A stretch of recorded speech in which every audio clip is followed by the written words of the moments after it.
Vamos mergulhar hoje num momento decisivo de uma imensa batalha cósmica. Um momento onde as forças do desespero e da fé simplesmente colidem de um jeito impressionante. Essa é a história de como a luz invade a escuridão e transforma o medo em um poder real. Vamos acompanhar juntos o desenrolar dessa história. Para a gente entender o cenário, tudo acontece logo depois da crucificação. Os seguidores de Cristo, que antes andavam com o Mestre para todo lado, agora estão escondidos. Eles se trancam numa sala. E não é só por segurança física, não. É um medo que paralisa a alma, sabe? A esperança para eles parecia ter morrido na cruz. O que restava era só certeza da derrota. O ar ali devia estar pesado, sabe? Cheio de desilusão. Mas esse medo ali naquela sala era só um sintoma de algo muito maior. Se a gente olhar para o quadro geral, no nível cósmico, a humanidade inteira estava numa espécie de cativeiro espiritual.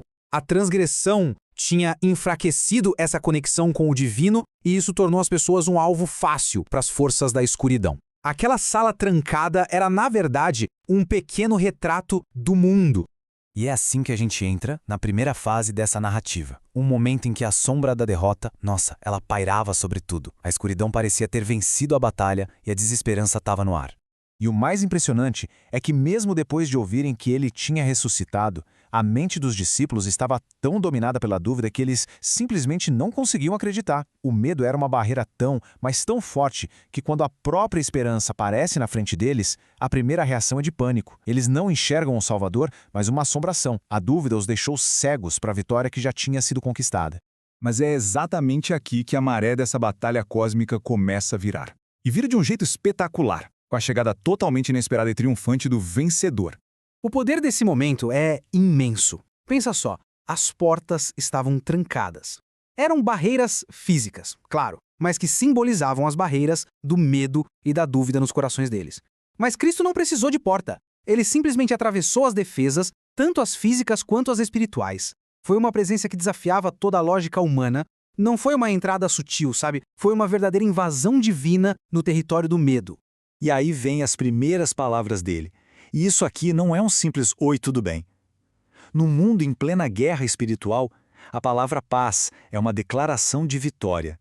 É como fincar a bandeira do vencedor no coração do território inimigo. Ele não estava oferecendo uma trégua, não. Ele estava declarando o fim da guerra contra a culpa e o medo, e o começo de um novo reino, o reino da paz. E para que não ficasse nenhuma sombra de dúvida, ele ofereceu provas irrefutáveis. Ele mostrou as mãos e os pés feridos. E mais, ele pediu para ser tocado, para que vissem que não era um fantasma, né? Um espírito não tem carne nem ossos. E para fechar, comeu ali na frente deles. Aquelas feridas que antes eram símbolos da derrota, agora eram como medalhas da sua vitória sobre a morte. A vitória não era uma ideia abstrata, era real, tangível, e estava bem ali, naquela sala. A vitória, então, estava garantida. Mas a batalha pela humanidade, essa continuava. Agora, era preciso equipar os soldados. E essa próxima fase é justamente sobre isso, uma transferência de poder.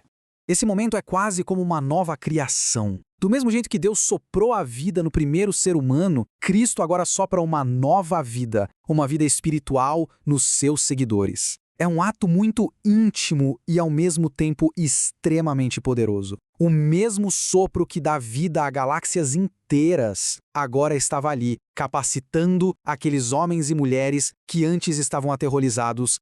Então, que poder é esse? O Espírito Santo é definido aqui como a própria vida de Cristo sendo infundida na alma humana. Não é só uma influência, uma força que vem de fora. É a essência do vencedor passando a habitar no crente, transformando a fraqueza em força de dentro para fora. É a arma definitiva para continuar nesse conflito. Com esse poder divino tudo mudou. Aqueles que antes se escondiam de medo foram transformados em mensageiros com um propósito claro. A identidade deles mudou de vítimas para testemunhas. E aqui está o plano de batalha. Não era mais sobre se esconder, e sim sobre avançar. A nova missão era levar a notícia da vitória, o arrependimento e o perdão para todas as nações. Armados com o Espírito Santo, eles tinham que expandir o território do Reino da Luz, levando aquela paz que receberam para um mundo que ainda estava cativo. Essa batalha cósmica, no entanto, também acontece no coração de cada um. E a história de Tomé, ela ilustra essa luta interna de um jeito brilhante. É o confronto pessoal com a incredulidade. Tomé representa a lógica humana, sabe? Diante do milagre divino. Ele não estava lá na primeira aparição e se recusou a acreditar. Ele colocou as suas próprias condições para ter fé, exigindo provas físicas que ele pudesse tocar. A dúvida dele era como uma fortaleza que o isolava da alegria e da paz que os outros já estavam sentindo. Uma semana depois, Cristo aparece de novo. E a resposta dele é incrível. Ele não repreende Tomé, não briga com ele. Ele vai ao encontro de Tomé, exatamente onde ele está.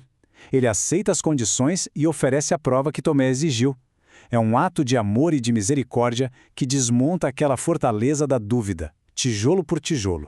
Diante de tanto amor e de uma prova tão inegável, a dúvida de Tomé simplesmente se desfaz.